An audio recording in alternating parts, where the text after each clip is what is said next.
శుక్లాంబరధరం విష్ణుం శశివర్ణం చతుర్భుజం ప్రసన్నవదనం ధ్యాయేత్ సర్వవిఘ్నోపశాంతయే. గురు బ్రహ్మా గురుర్విష్ణు గురుర్దేవో మహేశ్వరః గురు సాక్షాత్ పరబ్రహ్మ తస్మై శ్రీ గురవే నమః. శృతి స్మృతి పురాణామాలయం కరుణాలయాం నమామి భగవత్పాదం శంకరం లోకశంకరం. వాగర్ధావివ సంపృక్తౌ వాగర్ధ ప్రతిపత్తయే జగతః పితరౌ వందే పార్వతీ పరమేశ్వరౌ. వందే పార్వతీ పరమేశ్వరౌ. సౌందర్యలహరి శ్లోకాల విపుల భావాన్ని గ్రహించడానికి ఈ వీడియోని వీక్షిస్తున్న మీ అందరికీ కూడా నా నమస్కారాలు తెలియజేసుకుంటున్నాను. సౌందర్యలహరి శ్లోకాలను శ్రీ శంకర భగవత్పాదులు సంస్కృతంలో రచించారని మనకందరికీ తెలిసిన విషయమే. ఈ శ్లోకాలకి వ్యాఖ్యానాలుగా సంస్కృతంలోనే ఎన్నో గ్రంథాలు ప్రచురితమయ్యాయి. అంతేకాకుండా వాటికి అనువాదాలుగా ప్రాంతీయ భాషలలోనూ ఆంగ్లంలోనూ కూడా చాలా గ్రంథాలు ప్రచురితమైనట్టుగా మనకు కనిపిస్తూ ఉంటాయి. ఈ సౌందర్యలహరి శ్లోకాలను జన బాహుళ్యంలోకి తీసుకెళ్లడానికి ప్రవచనకర్తలు ఎంతగానో దోహదపడ్డారు. సౌందర్యలహరి శ్లోకాల గ్రంథకర్తలకి ప్రవచనకర్తలు అందరూ కూడా నాకు గురు సమానులే కాబట్టి వారందరికీ కూడా నా నమస్కారాలు తెలియజేసుకుంటున్నాను. మా గురువు గారైనటువంటి శ్రీ జ్ఞానేశ్వరాంబ గారి పాదములకు నమస్కరించి వారి ఆశీస్సులను అర్థిస్తూ సౌందర్యలహరి శ్లోకాల విపుల భావాన్ని అమ్మవారు నాకు ఇచ్చిన శక్తి మేరకు జ్ఞానం మేరకు మీకు తెలియజేయడానికి ప్రయత్నం చేస్తాను. ఈరోజు సౌందర్యలహరిలోని మొదటి శ్లోకాల గురించి విపుల భావాన్ని తెలుసుకోవడానికి మనం ప్రయత్నం చేద్దాం. ఈ శ్లోకము ఈ విధంగా ఉంటుంది. శివ సత్యాయుక్తో యది భవతి సక్తః ప్రభవితుం నచేదేవం దేవో న ఖలు కుశల స్పందితుమపి అతస్త్వమారాధ్యా హరిహర విరించాదిభిరపి ప్రణంతుం స్తోతుం వా కథమకృత పుణ్య ప్రభవతి. ఈ శ్లోకం యొక్క స్థూల భావాన్ని మనం గ్రహించడానికి ప్రయత్నం చేద్దాం. అమ్మా భగవతి, నీవు శివునితో కలిసి ఉన్నప్పుడు శివుడు తన కార్యక్రమాలను నిర్వర్తించుకునేటువంటి సామర్థ్యం కలిగి ఉన్నవాడవుతాడు. నీవు గాని శివునితో కలిసి లేనప్పుడు అతడు స్పందించడానికి కూడా సమర్థుడు కాజాలుడు. అందుకని బ్రహ్మ విష్ణు మహేశ్వరుడు మొదలగు దేవతలందరూ నిన్ను నిత్యము ఆరాధిస్తున్నారు. నీకు నమస్కారములు చేయాలన్నా నిన్ను స్తోత్రం చేయాలన్నా గత జన్మ పుణ్యఫలము లేని వారికి ఏ విధముగా సాధ్యమవుతుంది అంటే, గత జన్మ పుణ్యఫలము లేని వారు అమ్మని స్తోత్రం చేయడానికి కానీ నమస్కారము చేయడానికి కానీ సమర్థుడు కాజాలడు అనే విషయంగా ఈ శ్లోక భావంగా మనం తెలుసుకోవచ్చు. ఈ శ్లోక భావానికి దగ్గరగా ఉండేటువంటి ఒక తెలుగు అనువాద పద్యాన్ని మనం పరిశీలిద్దాం. వరమునీయవె విధిగ నిను కొలచుటకున్ ఎరియుంటటుల జరిగేను నీ దయ వలన. నీవు లేనప్పుడు శివము శవము కదా మము కాచుమా సగున తల్లి.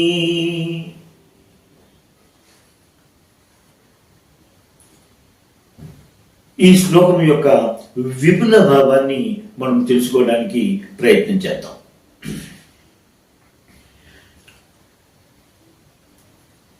ఈ శ్లోకంలో మొదటి పాదం తీసుకుంటే, శివ సత్యాయుక్తో యది భవతి సక్తః ప్రభవితుం. శివ సత్యాయుక్తో అందులో మొదటి 2 అక్షరాలను గ్రహిస్తే శివ అన్న పదం మనకి వస్తుంది. అమ్మవారి వైభవం గురించి, అమ్మవారి యొక్క స్థూల సూక్ష్మ మంత్ర స్వరూపాలను గురించి తెలియజేస్తున్నటువంటి సౌందర్యలహరి శ్లోకాలు. దీన్ని ప్రారంభంలో మొదటి శ్లోకంలో మొదటి 2 అక్షరాలుగా శివ అన్న పదాన్ని మనకి కనిపిస్తూ ఉంటుంది. అమ్మవారు పరమ పతివ్రత. ఆవిడకు నిత్యము అయ్యవారిని ధ్యానము చేయడము, అయ్యవారి యొక్క విజయ గాథల్ని వింటూ ఉండడము అనేటువంటిది ఆవిడికి ఎంతో ప్రీతికరమైనటువంటి కార్యక్రమం. అటువంటి అమ్మవారికి శివుని నిరాదరణ అనకపోయినా సరి అయిన ఆదరణ కానీ కలగకపోతే అమ్మవారు సహించరు. ఈ విషయం గ్రహించినటువంటి శంకర భగవత్పాదులు అమ్మవారి వైభవాన్ని గురించి తెలుపుతుండేటువంటి ఈ సౌందర్యలహరి శ్లోకాలని మొదటిగా శివ అన్న పదంతో ప్రారంభించినట్టుగా మనం గ్రహిస్తాం. అంతేకాకుండా కవులందరికీ కూడా వాళ్ళ యొక్క రచనలను, కావ్యాలను ఎవరికో, ఆనాటి రాజులకు, తన ఇష్ట దైవానికో, తన తల్లిదండ్రులకు ఎవరికో అంకితం ఇవ్వడము అనేటువంటిది ఒక పరిపాటి. కొంతమంది ఈ విధముగా ఫలానా వ్యక్తికి నేను అంకితం ఇచ్చాను అనేటువంటిది తెలియజేస్తూ ఉంటారు. మరి కొంతమంది చెప్పకనే చెబుతూ ఉంటారు. భాగవతాన్ని ఆంధ్రీకరిస్తున్నప్పుడు పోతన గారు కూడాను పలికెడితి భాగవతమట, పలికించెడితి రామభద్రుండట, నే పలికిన భవహరమగునట, పలికెద వేరుండుగాద పలుకగనేలా అంటూ తన కావ్యాన్ని రాముడికి అంకితం ఇచ్చేటేమో అన్నట్టుగా ప్రవర్తించారు కానీ నిజానికి అతని గ్రంథాన్ని ఎవరికి అంకితం ఇచ్చినట్టుగా కనపడదు.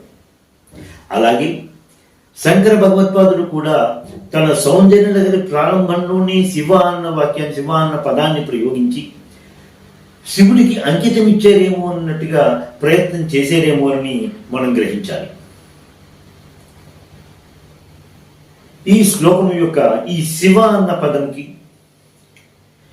దేవహ అన్న పదాన్ని ఒకసారి విపులంగా పరిశీలించవలసి ఉంటుంది. వశకాంతో అన్న ధాతువు నుండి శివ అన్న పదము వచ్చినట్టుగా గ్రంథాల్లో కనిపిస్తూ ఉంటుంది. వశ అంటే కోరిక, కామన, కాంతి అంటే శక్తి.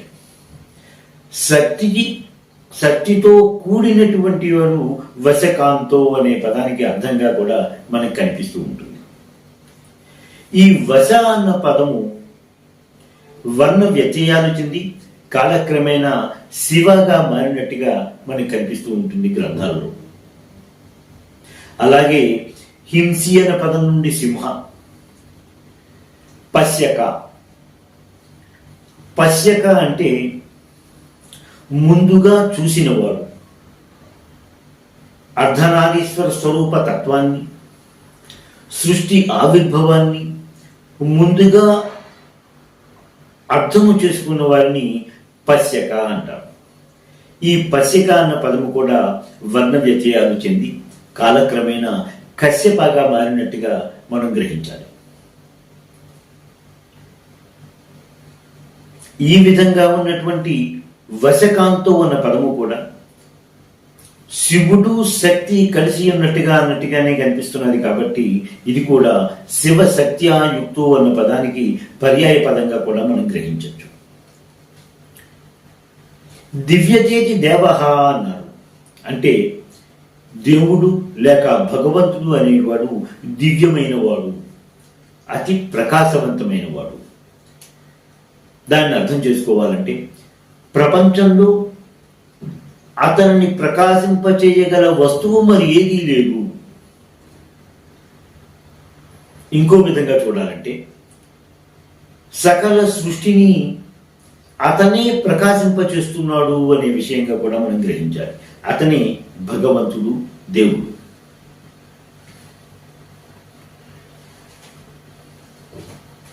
ఈ శ్లోకంలో మొదటి పాదం గురించి చూసినప్పుడు శివ సత్యా యుక్తో యది భవతి సక్తక ప్రభవితుం అన్నారు.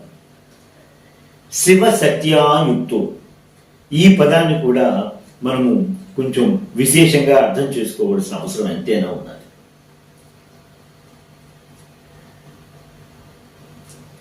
శివ శక్తి కలిసి ఉన్నప్పుడు,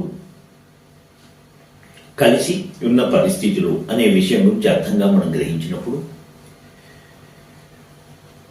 ఒక అర్ధనారీశ్వర స్వరూపం మనకి జ్ఞప్తికి వచ్చినప్పుడు అదే సృష్టికి మూలము అని కూడా గ్రహించాలి మనం. అంటే శివ సత్యాయుక్తో అన్న పదము సృష్టికి మూలము అనే విషయాన్ని కూడా తెలియజేస్తున్నది. వర్ణమాలలో అచ్చులను శక్తి స్వరూపాలుగా, హల్లులను శివస్వరూపాలుగా మనము అంగీకరిస్తూనే ఉంటాం. ఈ అచ్చుల హల్లుల మేళవము లేనిదే పదములు లేవు, వాక్యాలు లేవు, గ్రంథాలు లేవు, ఎటువంటి కావ్యాలు కూడా ఉండనే ఉండవు. అంటే ఈ వాగ్మయ ప్రపంచానికి అచ్చులు హల్లులు మూలమైనప్పుడే అచ్చులు హల్లుల మేళవము కూడా అంత ముఖ్యమే. కాబట్టి ఇది శివ శక్తుల మేళవము వలని ఈ వాగ్మయ ప్రపంచం అనేటువంటిది ఉన్నది అనే విషయాన్ని గ్రహించుకోవచ్చు. అంటే వాగ్మయ ప్రపంచానికి కూడా మూలమైనటువంటిదే ఈ శివసత్యాయుక్తో. ఇది ఇంకా ఆధ్యాత్మిక జగత్తులో యంత్రరాజము అనేటువంటి శ్రీయంత్రం గురించి పరిశీలిస్తే అందులో కూడా శివ కోణములు 4, శక్తి కోణములు 5 ఉన్నట్టుగా కూడా మనకి సులువుగా అర్థమవుతుంటుంది. ఈ శివ కోణముల శక్తి కోణముల మేళవముతో ఏర్పడినదే ఈ శ్రీయంత్రము, శ్రీచక్రం. అంటే ఆధ్యాత్మిక జగత్తుకు కూడా మూల కారణమైనటువంటిది ఈ శివశక్త్యాయుక్తో అనే పదము అనేటువంటి విషయాన్ని మనం గ్రహించుకుంటాం. వామకేశ్వర తంత్రంలో చతుర్భి శివ చక్రైశ్చ శక్తి చక్రైశ్చ పంచభి శివసత్యాత్మకం జ్ఞేయం శ్రీచక్రం శివయోర్వపు అనేటువంటి విషయం కూడా కనిపిస్తూ ఉంటుంది. అంటే శ్రీచక్రము అనేటువంటిది శివ శక్తుల మేళవము అని వామకేశ్వర తంత్రం తెలియజేస్తున్నది. మిగతా విపుల భావాన్ని నేను నా మరో తదుపరి వీడియో ద్వారా మీకు తెలియజేసుకుంటాను. స్వస్తి. ఎంతో అధ్యయనం చేసి ఈ సౌందర్యలహరి వీడియోలను మీకు అందిస్తున్న మమ్మల్ని మీరు అందరూ ఆదరిస్తారని మేము ఆశిస్తున్నాము. దయచేసి మా ఈ వీడియోలను లైక్ చేసి సబ్స్క్రైబ్ చేయండి.